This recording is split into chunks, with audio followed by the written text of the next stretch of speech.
Estamos aquí nuevamente en este programa, un espacio del Colegio Nacional de Ingenieros Químicos y de Químicos en el Bajío, un espacio de conexión con la sociedad, con la esperanza de pues un mundo diferente,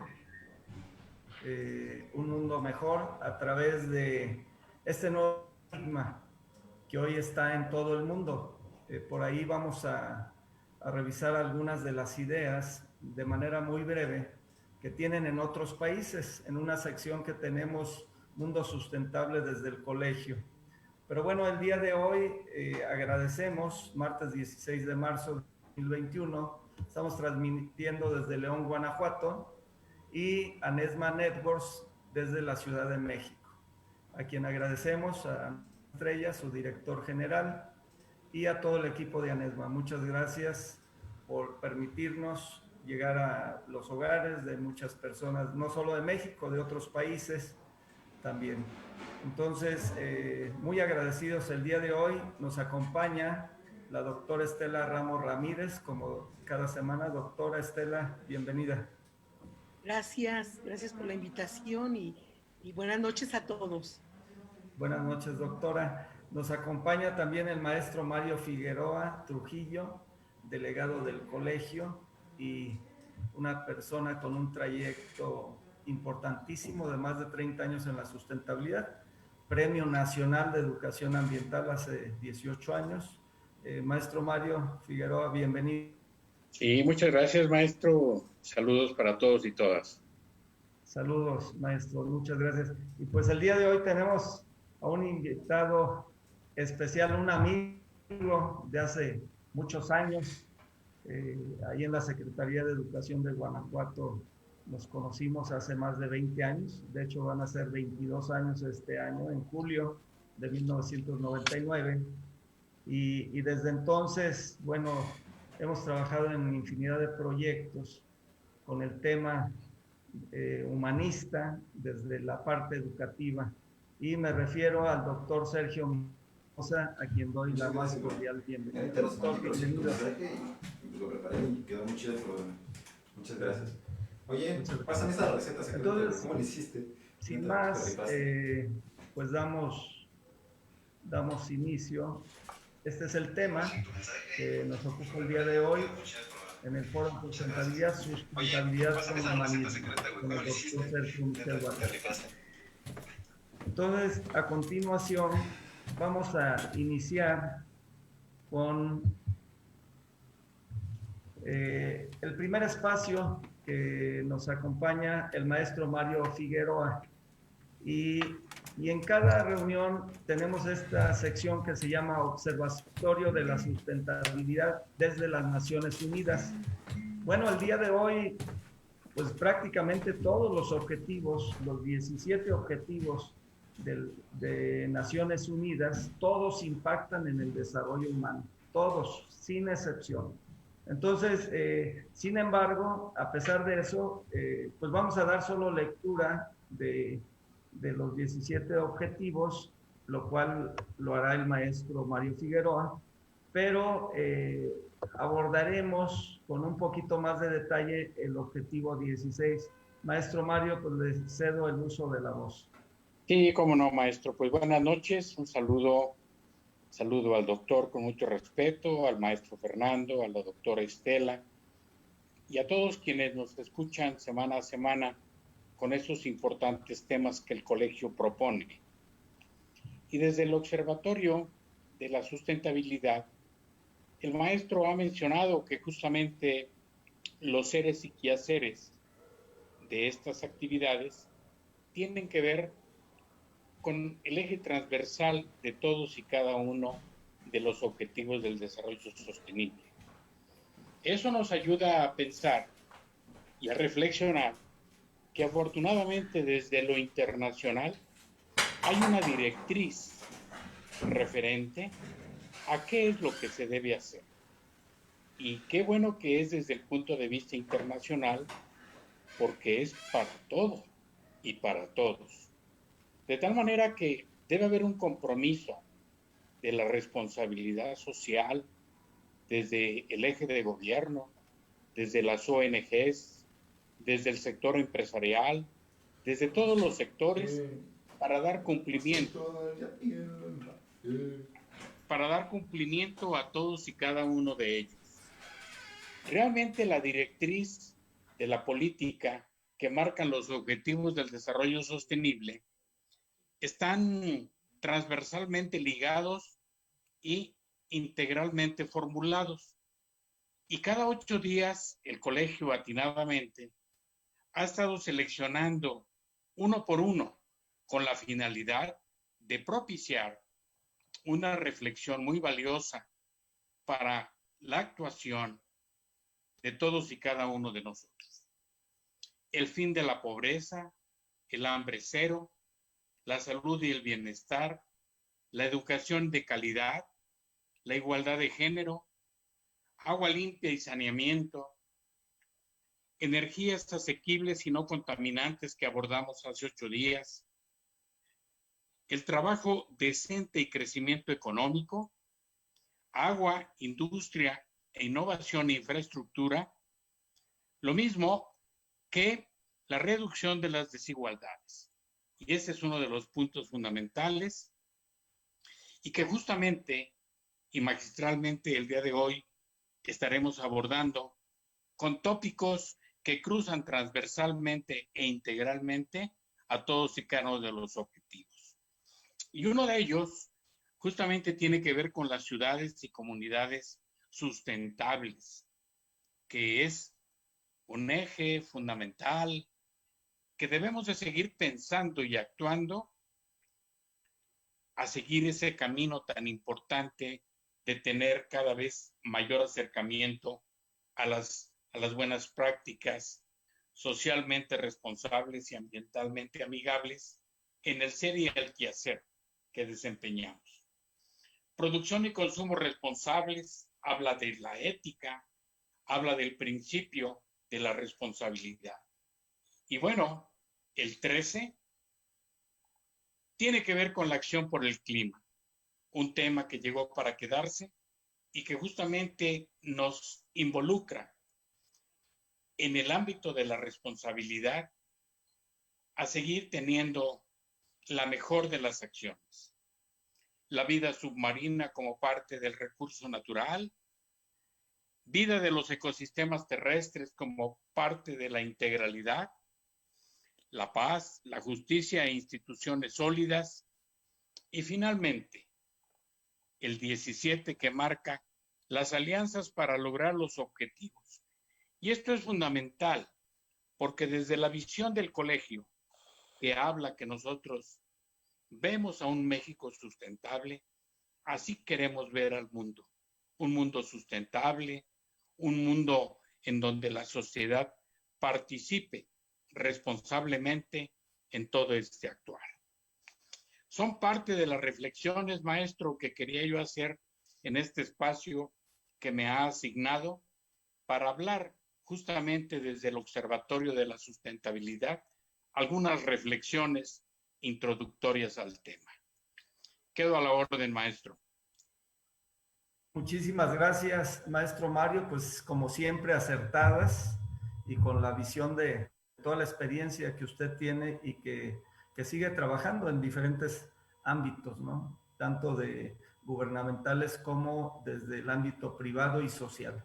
Muchas gracias, maestro Mario. A continuación, tenemos la sección de Mundo Sustentable desde el con la doctora Estela Ramos Ramírez. Buenas noches, muchas gracias por el espacio. Bienvenido al doctor Sergio Michel y a todo el público. Gracias. Algunas de sustentabilidad. Entonces, brevemente, el desarrollo sustentable, un momentito. Nada más muy brevemente, el desarrollo sustentable hace referencia a la capacidad que haya desarrollado el sistema humano para satisfacer las necesidades de las generaciones actuales, sin comprometer desde luego los recursos y oportunidades para el crecimiento y desarrollo de las generaciones futuras, como ya el maestro Fernando nos ha estado haciendo hincapié. Este desarrollo sustentable supone la administración responsable y eficiente de los recursos naturales de cara al futuro. Implica la conservación del equilibrio ecológico sin dejar de lado el progreso material.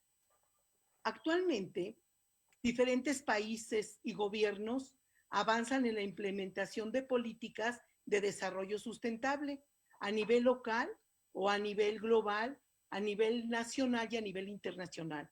Como por ejemplo tenemos la sustentabilidad como nuevo humanismo desde Argentina, que se ha estado implementando. Tenemos desarrollos sustentables, varios proyectos que desde el colegio se han estado implementando, como por ejemplo el reciclaje de basura inorgánica o la basura biodegradable. Otro es las plantas de energía solar. Las plantas de energía solar aprovechan la luz del sol para producir energía eléctrica. Es un tipo de energía limpia y renovable. La cosecha de agua, por ejemplo, la recogida y almacenamiento del agua de lluvia es fundamental para evitar el despilfarro de un recurso tan importante como el agua. Y por último, quería comentar nada más antes de dar lectura a la filmina, el ecoturismo, sobre todo en este momento de pandemia. El ecoturismo es un concepto ecológico de turismo. Promueve una forma de turismo más orientada a experimentar el estilo de vida de comunidades rurales y de disfrutar de la naturaleza, su flora, su fauna, sus paisajes. Además, evita los daños y la contaminación que causa el turismo tradicional. Y esto lo hemos estado viendo en este tiempo de pandemia, como las personas de la parte, las personas de la parte de la ciudadanía, las personas que viven en la parte urbana, tienden a irse a las comunidades. La sustentabilidad como nuevo humanismo. Los movimientos sociales que interpelan a generar cambios radicales tras su impacto inicial y la sensibilización que traen consigo suelen entrar en un periodo de asimilación. Defensores y detractores con sus voces a favor y en contra instalan finalmente el tema en la opinión pública. De este modo, incluso hasta las instituciones cuestionadas por los movimientos emergentes adoptan sus proclamas, solo que ya despojadas de su urgencia y gravedad. Aquellos mensajes originales que podían causar tanto escozor como adhesiones fervientes en su masificación se banalizan y se hacen tendencia. Las vanguardias contraculturales de los 60, con el hipismo como expresión saliente, conocieron este proceso tras pregonar su rechazo a la guerra e invitar a la cultura del amor. Sus banderas más emblemáticas al poco tiempo eran iconos del marketing. Tengo la impresión de que algo de esto está ocurriendo en el concepto de desarrollo sustentable y todo el movimiento que llamaba a combatir el modelo de consumo por un estilo de vida respetuoso del ambiente. Hoy, la sustentabilidad se encuentra tan aceptada que no existe empresa importante en el mundo que no lo haya incorporado, al menos discursivamente, y es cuestión como las organizaciones no gubernamentales de militancia más activa comparten las mismas preocupaciones que las multinacionales, o que ahora todos descubren a la sustentabilidad en el ADN de sus organizaciones. En esta lucha por la apropiación del sentido, lamentablemente el objetivo original suele correrse a un lado. Es el elocuente de esto en el plano político cuando se presentan dos candidatos a priori antagónicos, pero que coinciden en su mensaje primordial y mencionan lo importante es resolver las necesidades de la gente.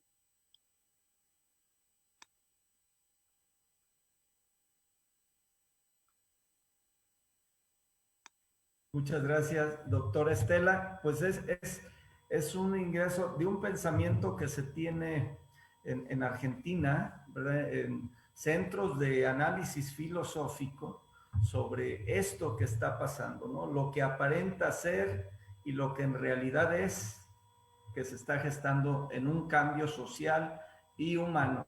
Entonces, como dice el tema, pues no puede haber sustentabilidad si no hay humanismo. Y dado esto, pues como marco de entrada a la conferencia del día de hoy del doctor Sergio Michel, con el tema precisamente de humanismo o sustentabilidad con humanismo. Entonces voy a darle lectura de una semblanza.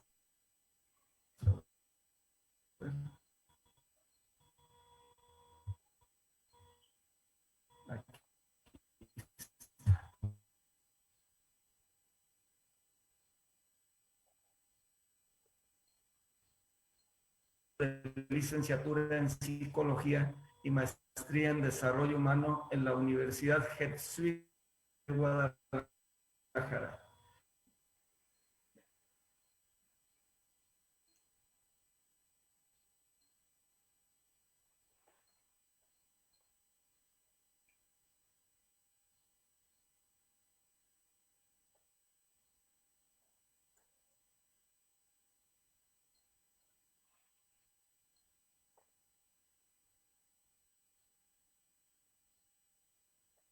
¿Está fallando el internet al maestro?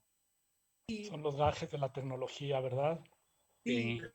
Se fue un momento la señal.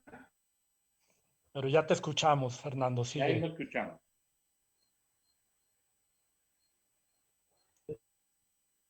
Bueno,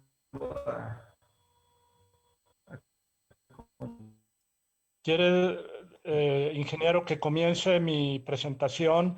Al cabo, la semblanza es lo de menos. aquí está, es importante conocer un poquito eh, eh, quién, quién es el doctor House de Corpus Christi en Texas y posteriormente realizó estudios de posgrado en la Universidad de North Texas en Denton, en donde trabajó como maestro asistente y recibió en 1984 educativas de la educación de la Universidad de Guanajuato y posteriormente como asesor de desarrollo humano en la Secretaría de Educación de Guanajuato, donde tuvimos la suerte de trabajar muchas cosas muy importantes para Irapuato en cuestión de desarrollo humano. Ha presentado sus ideas en diferentes foros y universidades del continente americano. En el 2006 presentó a México, representó a México en Cartagena,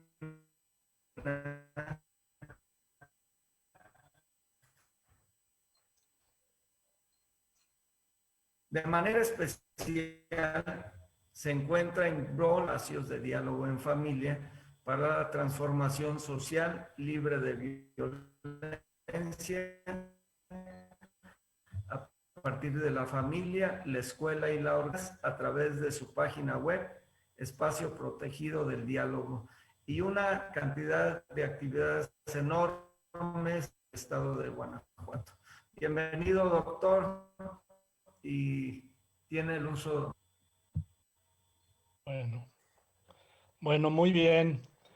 Primero que nada, gracias, Fernando, querido amigo ingeniero. Ya hace algunos años yo tuve una experiencia extraña porque fui invitado al foro estatal entre las múltiples actividades que tú has tenido la iniciativa de abrir esto del foro para la enseñanza de las matemáticas, y alguien me preguntaba, ¿y qué haces tú en un foro de enseñanza para las matemáticas? Y bueno, esta idea de que desde las matemáticas, si no hay un clima de seguridad psicológico en el salón de clase, el alumno no tiene la libertad de preguntar y a veces, independientemente de la inteligencia y la capacidad didáctica del maestro, ahí se atoran muchos proyectos. Y yo creo que de alguna manera pasa lo mismo con esto de la sustentabilidad. Otto Scharmer, uno de mis autores como más leídos últimamente, alguien que me ha verdaderamente movido a investigar más y a crear esperanza por este mundo que a veces se ve tan caótico, parte en su teoría U, esa teoría U que nace del Instituto Tecnológico de Massachusetts, que es como un centro emblemático en el mundo de liderazgo y transformación social. De esta pregunta dice, ¿por qué individualmente, si a cada uno de los humanos les preguntamos qué desea, nadie quisiera pobreza, injusticia, deterioro ecológico, y sin embargo colectivamente, ¿por qué llevamos a la humanidad a resultados que individualmente nadie quisiéramos? Como si algo hay en la interacción de los humanos que nos boicoteamos, nos ponemos el pie y al grado que hace algunos años Jeremy Rifkin, este otro pensador de la empatía, que siendo un economista dijo que nos quedaban 2 o 3 generaciones para el colapso, que el panorama que él veía era medio negro y que si no nos conectábamos, nuevamente aquí la idea es de alguien fuera del mundo de la terapia y de la psicología humanista, diciendo que si no nos conectamos, el panorama es muy sombrío. Que si tú vas a comprar una casa a 40 años, la única ventaja de esto es que te vale hacer una deuda larga porque probablemente no la alcances a pagar y te va a salir más barata.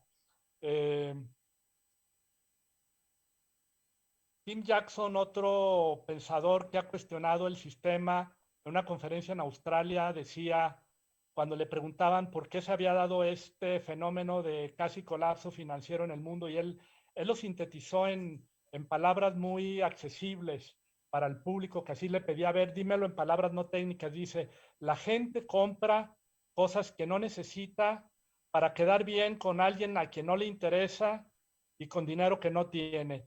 Y esta es como una condición muy personal que explota en una condición económica global. Es como si lo individual fuera la fuente que va consolidando condiciones destructivas. ¿Qué, ¿Qué nos toca hacer, por ejemplo, desde el modelo de la teoría U de Otto Sherman, este iniciador de esta teoría? Él hace una propuesta que también es muy revolucionaria, viniendo de un experto en organización del mundo del MIT. Le repito, no es un educador, un humanista de la calle, es un experto en organización y en cambio. Él en su teoría U dice que para llegar del punto A al B, como en una U, puedes querer ir directo, pero al irte directo al punto descuidas la relación y que para ir hasta el punto B en la U necesitas primero bajar en el camino vertical de la U. ¿Y qué significa bajar en el camino vertical de la U? Significa que los pasos para llegar a lo más profundo se dan a través de la escucha primero intelectual, de la escucha emocional, de la escucha de la disposición. Y esto es algo muy extraño que venga de alguien que no se dedica a la terapia. Y él, de hecho, es tan contundente que dice que un líder que no sabe escuchar tiene muchas probabilidades de fracasar en su proyecto. ¿Cómo esto nos convoca a nosotros? Bueno, yo, con los que leyeron parte de mi semblanza, pues se darán cuenta que mi caminar es de abajo hacia arriba, es como de la estructura básica. Yo nunca he intervenido en una política social, aunque respeto mucho a la gente que lo hace desde ahí, pero sí creo que las condiciones básicas de sustentabilidad se construyen en la familia. Y les quiero compartir una experiencia que me representa esta búsqueda. En la Secretaría de Educación trabajamos con redes de maestros que promueven las condiciones básicas para convivencia pacífica. De pronto se le ha conocido formalmente como inteligencia emocional, como educación socioemocional, como educación contra la violencia, pero en el fondo hay dos condiciones que sustentan este aprendizaje que es básico, sin el cual lo participativo, lo colaborativo y muchas de las aspiraciones que como sociedad tenemos, la conciencia de que estamos en el mismo barco no se puede dar. Estando en este grupo, los profes que asisten, pues en su mayoría son también papás de familia, son esposos, son parte de una familia y empezamos desde pequeñas tareas con la familia para luego llevarlas a cabo a la escuela. Una primera tarea es, le vas a preguntar a tu hijo, y yo al público le lanzo el mismo reto, pregúntale a alguien que está por ahí en tu vida, con quien a veces tienes roces y a veces te sientes indignado, molesto, no respetado, y puedes ver la parte que la persona hace y yo no la justifico, pero el camino este de la conexión que nosotros proponemos es pregúntale algo que hayas tú hecho que le dolió, que le lastimó, que le molestó y prométele que no le vas a interrumpir. El riesgo que tú te haces, les digo a los profes y les digo a ustedes, si haces esta pregunta, que esta persona te va a salir con un reclamo y al 99.9% de las personas no nos gusta que nos reclamen. Pero si logras trascender esa primera aversión al reclamo y puedes ver una oportunidad profundamente poderosa y sustentable de escuchar al otro, es probable que encuentres un, una dirección, te encuentres con algo insospechado en esta relación. Eh, los profes hacen su tarea y en concreto un maestro cuando regresamos en 15 días en esta red donde nos reunimos 3 veces cada 15 días, 3 horas, uno comparte que hizo la tarea con uno de sus hijos. Imaginen ustedes un niño de 6 años que es muy rebelde, que no hace la tarea, que no hace mandados, que echa mentiras, que cuando le dices que no vea la tele, en un momento que te descuidas está viendo caricaturas. Bueno, el papá confiesa que a veces en las noches sueña que ahorca a ese escuincle porque lo tiene harto, porque se siente no respetado, se siente confrontado, desafiado, faltado a su autoridad como papá. Y cuando nos sentimos así con alguien, tendemos a reaccionar con un modo de relación que está centrado en la coerción. Una autora muy famosa en 2006 por ahí hizo un libro aplicado a la educación, decía, educamos con coerción o con conexión. Por default, tendemos a, si alguien falla una regla, tendemos a aplicar una acción de coerción, no de conexión, y eso a veces es necesario, inevitable, pero también es muy pobre en términos de crecimiento. Bueno, la historia que este papá trae es que logró hacerle la pregunta a su niño tremendo y el niño no le respondió nada al principio. Si tú le haces esta pregunta a alguien con quien no hay mucha confianza, dime algo que te lastimó y no te voy a interrumpir, las primeras veces te va a decir, no, nada, X, mazo, te va a dar el avión, pero no porque tú preguntes y muestres disposición, él se va a abrir. Sin embargo, el papá insistió, estaba advertido que tenía que insistir 7, 8 veces y a la octava vez el niño dice, es que tú quieres más a mi hermanita que a mí. Detengan la película, imaginen que sus hijos les hacen esta eh, observación, por no llamarle reclamo. En una de esas redes donde preguntamos a los maestros y en redes de papás a los papás, igual el 99% de las veces que un papá escucha un reclamo, responde con una respuesta lógica, pero no empática. Y cuando se trata de una emoción, una respuesta lógica es fatal, es terrible, es pobre, por muy brillante que sea. Tenemos en el cerebro como tres pisos. Es una analogía un poco rústica.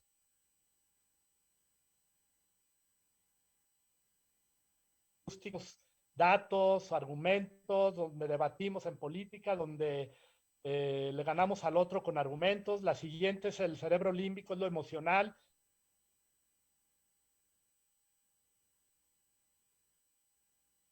El papá había estado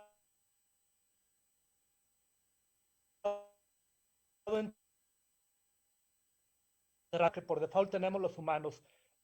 No es cierto, los quiero igual, es que tu hermanito está chiquito, es que tú no has estudiado, es que tú eres grosero. Los papás dan respuestas muy inteligentes, pero muy pobres. Este papá hizo algo que, aunque sea en una fase inicial, es muy poderoso porque empieza a cambiar toda la dirección de una relación. Le dijo, tenía la clave esa de, nosotros decimos, tus neuronas espejo, apagas el ego, que el ego es como esas respuestas que por default hacemos ante condiciones cotidianas de la vida. A veces somos presumidos, a veces somos expertos, consejeros, ayudadores, consoladores, pero la respuesta de la empatía, que se de alguna manera representa a través de la ínsula anterior, donde hay una colonia muy densa de neuronas espejos, le invita al escuchante a dar un primer acuse de recibo con un sentimiento. ¿Cuál es el sentimiento del niño? Le preguntamos al maestro, dime 3 sentimientos. No me digas qué debe hacer o si es lógico lo que él está pidiendo o si es razonable. Dime 3 sentimientos. Tú no necesitas ser un experto, haber leído ningún libro de los Michel. Tú necesitas solamente imaginar para decir, pues se siente triste, enojado, no tomado en cuenta, no importante, y los papás generan respuesta. Entonces el papá maestro le dice al niño, mijo, me imagino que te sientes a veces no importante para mí, eso te duele. Así es, dame un ejemplo. Quiero repetir esta pequeña regla. Quizás no viene de un lugar de una gran conciencia, pero es un primer camino que cambia toda la dirección del diálogo. Me imagino que estás molesto, que te has sentido enojado, no importante. Dame un ejemplo. Si el papá se puede mantener con la boca callada, escuchando el ejemplo del niño, y lo deja hablar sin interrumpir los 5 minutos, todos los que estamos aquí en la audiencia y seas muy instruido o no, a los 20 segundos tiendes la tentación de interrumpir. Es que déjame explicarte, es que no fue así, es que tu hermano está chiquito, es que tú no necesitabas eso. El papá se cayó y estuvo rezándole al Espíritu Santo para que le permitiera aguantar 5 minutos sin interrumpir. Cuando terminó el niño, sé que esto suena muy simplista, pero cuando terminó el niño, el papá le dijo esto, le dijo, mi hijo, te prometí que no te iba a interrumpir, y ahorita no te quiero dar mi opinión, nada más te voy a repetir lo que te escuché. Y bueno, ahí les va el esbozo de lo que el papá le dijo al niño. Hizo un acto de escucha. Un acto de escucha es una acción muy sencilla que viene de esta parte que tenemos todos de manera natural. Este maestro no había estudiado 20 horas, no había terminado un diplomado, pero tenía neuronas espejo.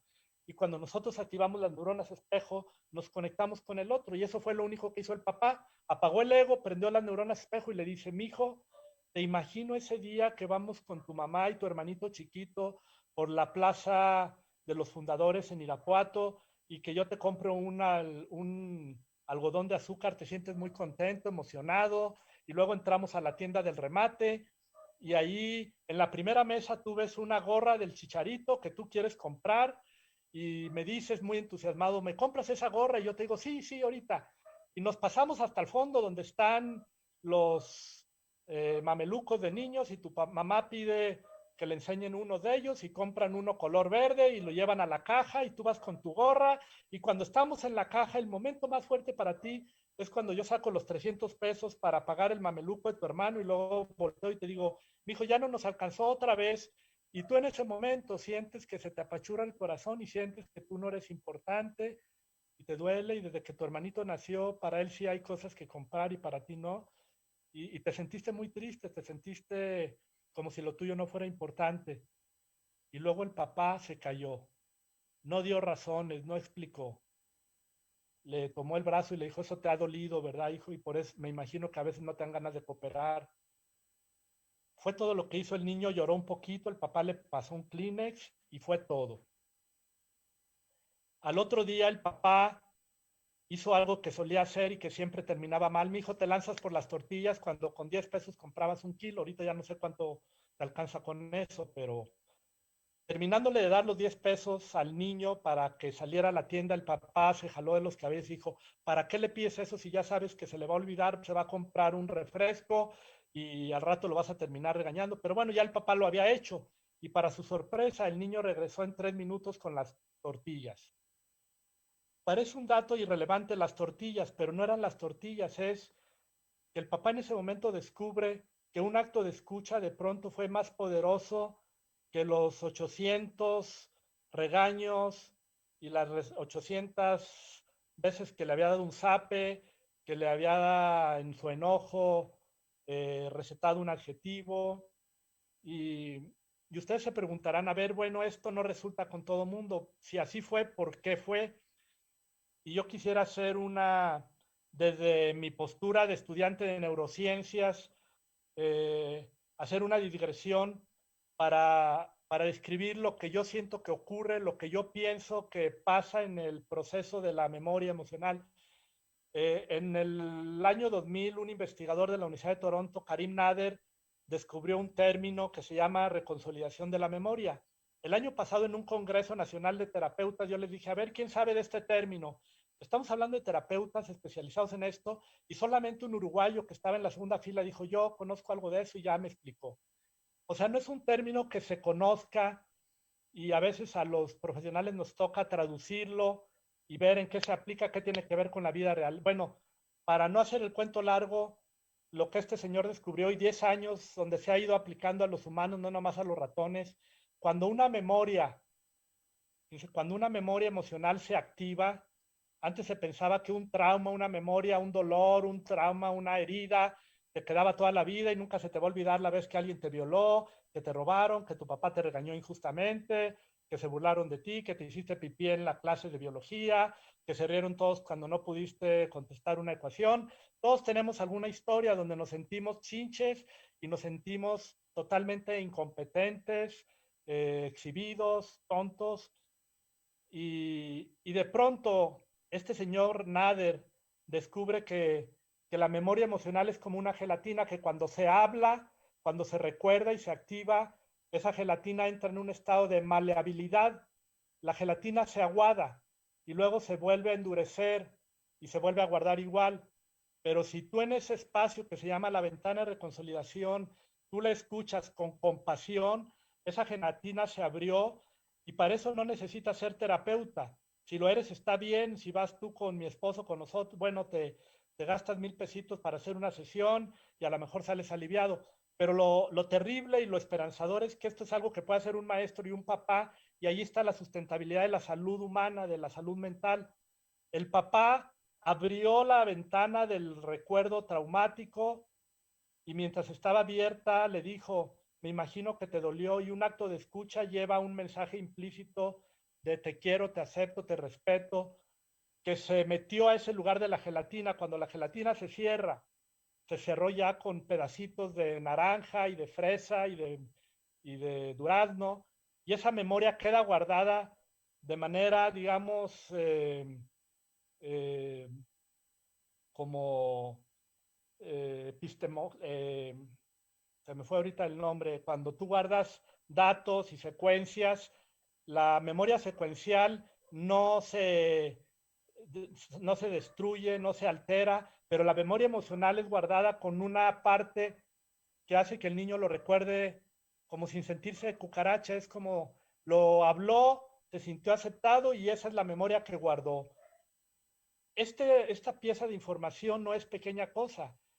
Sí, para algunos es propiedad de los terapeutas, de los especialistas, pero nosotros sentimos que es nuestra obligación decirle al papá, a la mamá, al maestro, al esposo.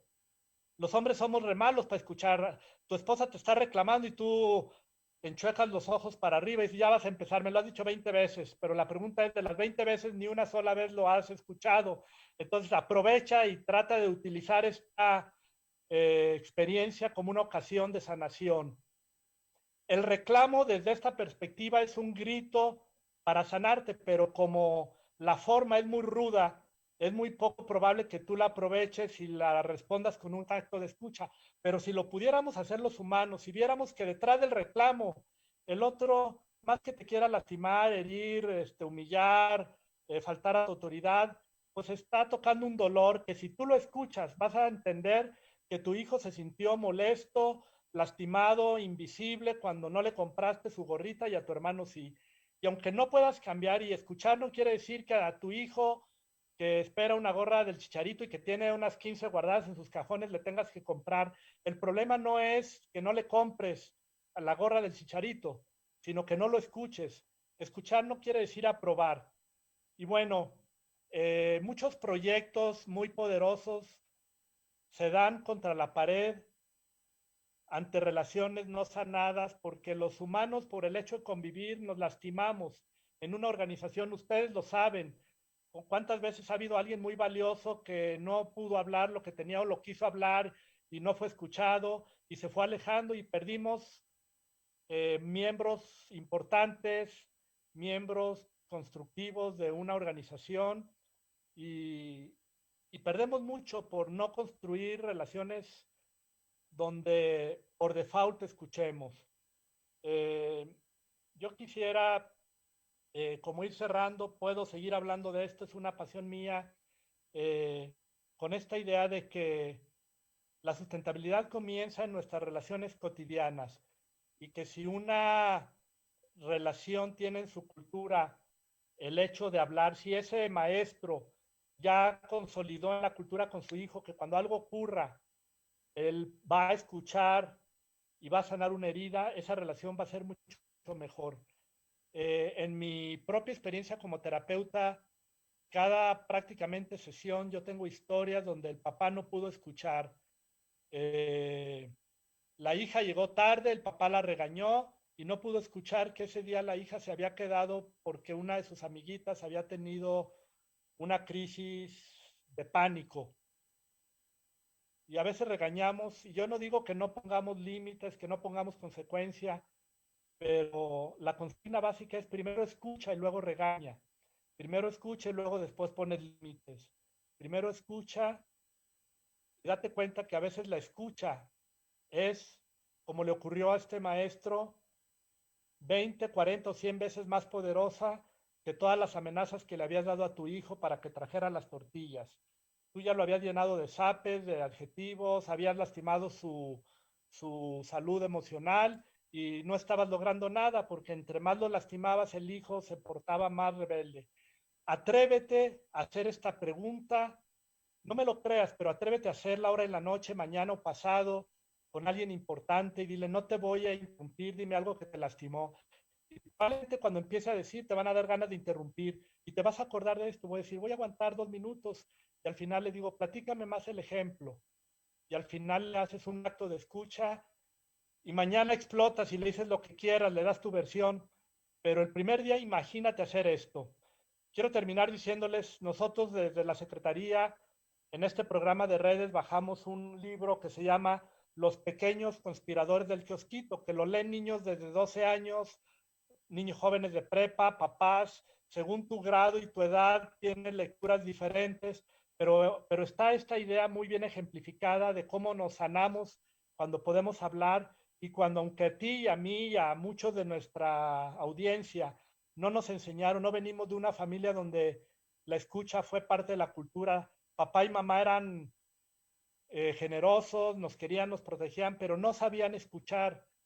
Y cuando no sabemos escuchar, como diría Otto Scharmer, dejamos de construir proyectos constructivos. Podemos evitar broncas, no pasar un mal rato, aparentemente, pero el precio es mucho peor. Nos vamos deteriorando. Muchas relaciones se pierden no por lo que dijimos, sino por lo que nos callamos. Bueno, Fernando, doctora Estela, ingeniero Mario, yo podría seguir hablando, pero quiero pues respetar el tiempo que habíamos establecido y pues abrirlo si hay preguntas. Creo que mi idea básicamente en esto está sintetizada y está este libro que yo los invito a que lo bajen, es gratuito y les va a encantar. Si esto les gustó, yo creo que esto les va a servir para consolidar la idea y arriesgarse a hacer esta tarea con esa persona que por ahí a veces te, te pica el hígado. Regreso Sí, pues. el micrófono a ustedes, Fernando. ¿Qué sigue? Felicidades, doctor, y pues muy agradecido. Siempre esta plática antecede un trabajo enorme que hemos tenido ahí en la Secretaría cuando íbamos días a Obrajuelo a trabajar en un continuo. Aquel proyecto también, doctor, y le quiero compartir en el año 2005, cuando trabajamos aquel taller con Pensilvania, que su modelo cumple 119 años este año. Entonces, ese modelo hoy en el colegio lo estamos llevando a un proyecto que es piloto a nivel mundial, que se llama Químicos del Futuro, donde vamos a trabajar desde los 3 años a los 18 en un modelo no formal, pero decimos de no formal nomás tiene el nombre porque va a ser altamente formal, pero trabajando en todo esto que el doctor Sergio ha trabajado. De hecho, somos parte de la Red Iberoamericana de Educación Positiva e Inclusiva, que es educación emocional positiva. Vamos a trabajar esa parte. El doctor Armando Rugarcía Torres, que es candidato a Premio Nobel de Educación, ingeniero químico, el rector de la Ibero de Puebla, estaríamos trabajando también esa parte humanizante de esos químicos. No solamente son los químicos del futuro, sino es el ser humano del futuro, ¿no? El ser humano del futuro lo vamos a estar trabajando ya en este modelo, el cual ya iniciamos. Entonces, con aquel trabajo que compartimos en el año 2005 y también el tema de sustentabilidad, que recordará, tuvimos un trabajo de muchas instituciones, de 33 instituciones en la escuela preparatoria de Irapuato, que se pusieron mesas en el Tapanco y abajo. Entonces, aquel inicio hoy va en esto, que es el Programa Nacional por la Sustentabilidad hacia los próximos 30 años. Entonces, todo esto con esa visión humanista y que esperemos estar trabajando por ahí, doctor. Y muchas gracias. Le cedo la palabra a la doctora Estela Ramos Ramírez para algún comentario. Sí, gracias, maestro Fernando. Doctor Sergio Michel, lo felicito por su excelente conferencia. Me encantó, le comento que me encantó y que comparto con usted muchos principios que usted mencionó, sobre todo el de liderazgo, que los líderes no sabemos escuchar y que por eso fracasan muchos proyectos, y sabiendo precisamente que tenemos una boca y 2 oídos para escuchar, y general debemos escuchar el doble de lo que hablamos, pero muchas veces no lo hacemos. Entonces me pareció muy interesante. También se genera un ambiente donde se ve que se crea esa esperanza para la superación de los seres humanos y sobre todo pues practicar la escucha, ¿verdad? Recordando lo que tenemos una boca y 2 oídos, y sobre todo esa sanación que viene al escuchar. Me pareció increíble su plática. Y por último, solamente una pregunta que de antemano nos explicó muy bien: ¿cómo se consolida la sustentabilidad en las relaciones humanas? Bueno, gracias. Primero, le voy a dar un acto de escucha. Yo oigo como la resonancia con algunas de estas ideas y la importancia con la que usted coincide de ser líder sin dejar de escuchar, y que por eso usted hace referencia a las 2 orejas y una sola boca. Fíjense, ahorita que Fernando hablaba de Armando Rugarcía, nos tocó ser compañeros en la Universidad Iberoamericana en el Departamento de Desarrollo Humano, y en estos tiempos yo entré en contacto con a lo mejor es mucho decirlo, el equivalente al premio Nobel, pero una de las preseas importantes en la Asociación de Psicología Americana es Alvin Mahler, que es uno de los maestros de la escucha profunda. Y él ha documentado muchos momentos donde en una sola sesión de escucha profunda ocurren cambios muy importantes, sin consejos, sin sugerencias, sin advertencias. La escucha profunda llega a cambios importantes. Y este hombre, que fue galardonado en el mundo de la psicoterapia, uno de sus últimos libros, a mí me tocó conocerlo y él vino a México y a mí me tocó ir a Canadá. uno de sus últimos libros sobre qué es la psicoterapia, él decía, un día quizás la psicoterapia va a ser obsoleta. No es necesario que vayas con un psicólogo y le pagues 1,000 pesos. Cuando las gentes hagan esto por default, eso es sustentabilidad. Es tan atractivo ese día que tú escuchaste a tu hija con la que has estado alejada y se te hace que tiene conductas desafiantes y eres como un poco también dura con ella y ella entre más eres tú con ella, ella contigo. Y hacen esos sistemas locos de gente que se quiere pero se muere sin haber entendido en dónde se pudieron haber zafado. Bueno, la psicoterapia un día va a ser obsoleta si los papás, los maestros, los líderes lo hacen por default. Si hacen esta pequeña práctica, nosotros en la teoría U tenemos un hub, ¿verdad? Un espacio, es un grupo de gente de Alemania, de Canadá, todos hablando en inglés, y se está prototipando, como llaman ellos, esta metodología para trabajar en grupo. Y bueno, es increíble cómo de pronto gente de países extraños, tú dices, ay, son muy flemáticos los ingleses, los alemanes son muy duros, y de repente te asomas a su experiencia y la escuchas, y alguien después de una de estas experiencias en el foro de Teoría U virtual, dijo, yo nunca me había sentido tan cercano con alguien extraño después de una hora de conocer. Tengo papás valiosos, hermanos, pero yo no me había conectado así. Y yo creo que esa es nuestra idea, es aspiremos a conectarnos más y con mayor calidad. Está bien que seamos expertos en plática social y hablemos del clima y critiquemos a López Obrador o a los fifís, en fin, pero de repente nos vamos en las posturas críticas y nunca entendemos al otro. Platícame cómo te fue mal. Cuando alguien que critica a mi presidente, en lugar de yo decirle, pues tú eres una negativa, le digo, platícame, y él me dice, pues yo tengo una hija con artrosis y me da miedo que falten las medicinas, pues no tengo más que entenderlo, y cuando yo le hablo de mi experiencia, él me entiende.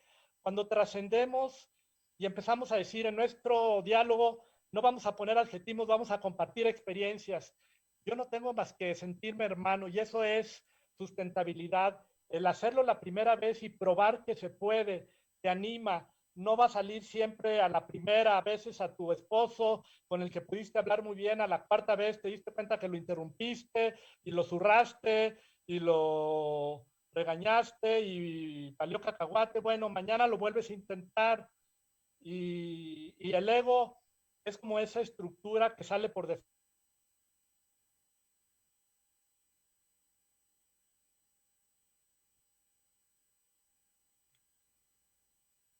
Mi papá, yo quisiera platicarle, doctor Estela, un día ante un reclamo de mi hijo que le dijo, es que tú nos dejaste solos, no me atendiste, me dejaste ahí con mi tía, y mi papá le dijo algo brillante intelectualmente, ya dale la vuelta a la hoja, eso nomás te envenena el cerebro.